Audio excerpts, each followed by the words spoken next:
दोस्तों अक्सर हमने हार्मोन्स के बारे में सुना होगा।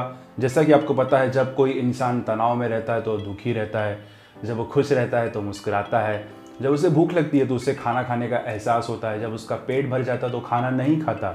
ऐसे बहुत सारी चीज़ें और बिहेवियर इंसान में देखी जाती है। ये हार्मोन्स की वजह से होता है, नो डाउट। लेकिन हार्मोन्स होता क्या है, उसके टाइप्स क्या है, फंक्शन क्या है, आज हम इस वीडियो में इसके बारे में बात करने वाले हैं। तो वीडियो को पूरा एंड तक देखना ताकि आपको एक डिटेल ओवरव्यू मिल जाए।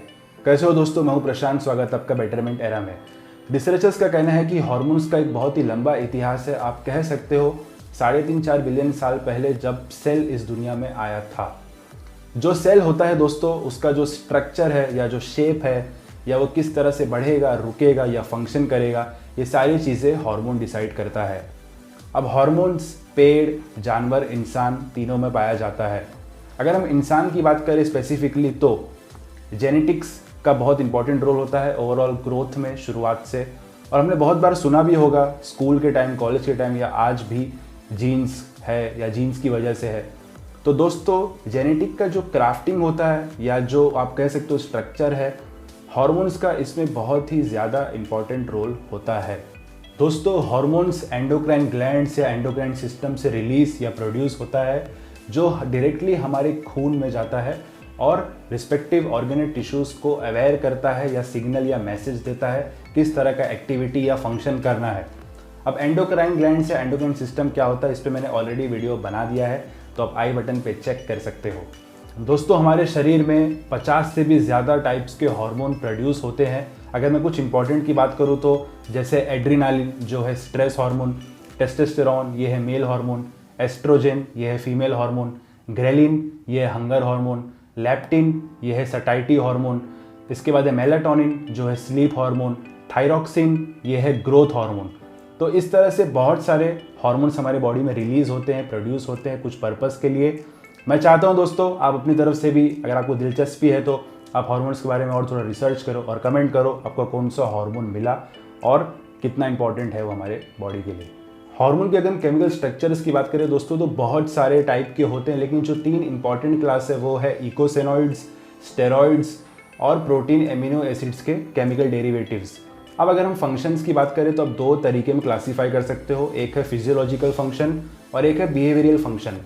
तो शुरुआत करते हैं जैसे कि digestion, metabolism, respiration, tissue function, sensory perception, sleep, excretion, lactation, stress induction, growth and development, movement, reproduction and mood manipulation.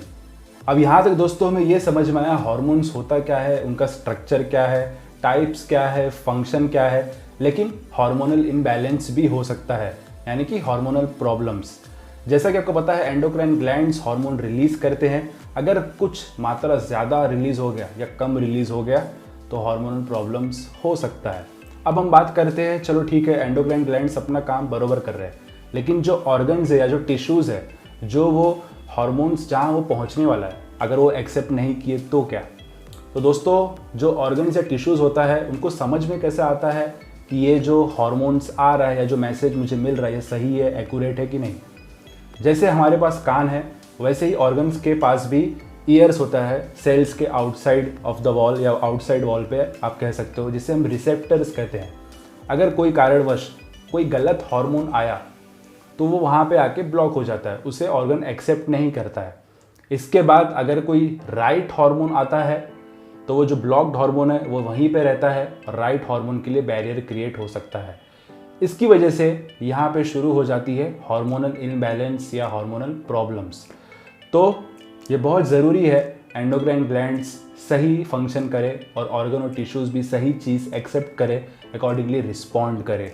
दोस्तों जो कॉमन सिम्टम्स हो सकते हैं हार्मोनल इम्बैलेंस या हार्मोनल डेफिशिएंसी के, वो है फटीगनेस या टायर्डनेस, या बहुत ज़्यादा आप तनाव में गुजरोगे, या फिर आपको बहुत ज़्यादा भूख लगेगी, या आपको ब्लोटिंग महसूस होगा, आपको गुस्सा आएगा, मूड स्विंग्स होएगा, सडन हेयर लॉस भी शुरू हो सकता है। तो ये कुछ कॉमन सिम्टम्स थे।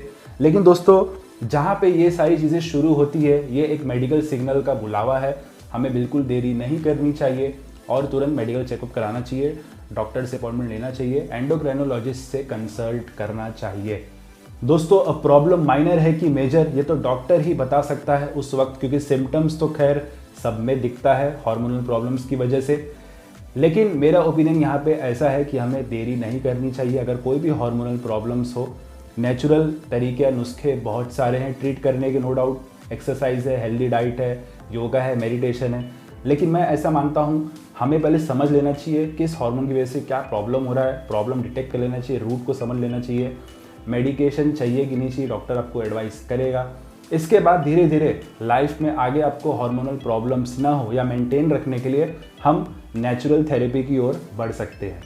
तो यही था दोस्तों आज का वीडियो। अगर आपको अच्छा लगा तो लाइक कर देना, दोस्तों में शेयर करना, और अगर वैल्यूएबल लगा तो सब्सक्राइब भी कर सकते हो चैनल को। मैं इसी तरह के सेल्फ डेवलपमेंट और वेलनेस के वीडियोस बनाता हूँ।